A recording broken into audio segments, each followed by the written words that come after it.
আমি সর্ষের তেলে করছি, তোমার রিফাইন তেলে করতে পারো। এক চামচ ঘি দিলাম, তেলটা গরম হওয়ার পর ঘিটা দেবে। গোটা গরম মশলা দিলাম, এলাচিগুলো থেতো করে নিয়েছি, নাহলে ফুটবে, দিয়ে দিলাম। এবার দিলাম পেঁয়াজ, পেঁয়াজটা লাল করে ভেজে নেবো। একটু নুন দিলাম, আদা লঙ্কা রসুনটা থেতো করে নিয়েছি শিলে, আমি দিয়ে দিলাম। টমেটোটা আমি শিলে থেতো করে বেটে হাফ বেটেছি। আজকে আমি ঢাবা স্টাইল করছি বলে সব কিছু শিলে নিয়ে বেটেছি।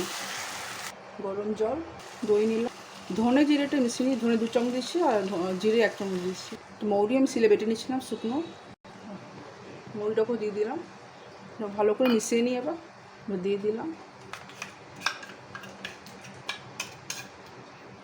জল বুলিয়ে নিচ্ছে। তো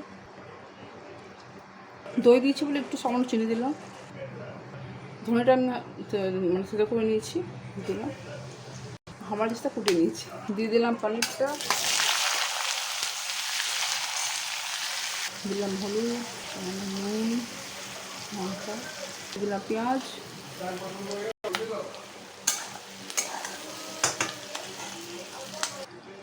দিয়ে দিচ্ছি পনিরটা,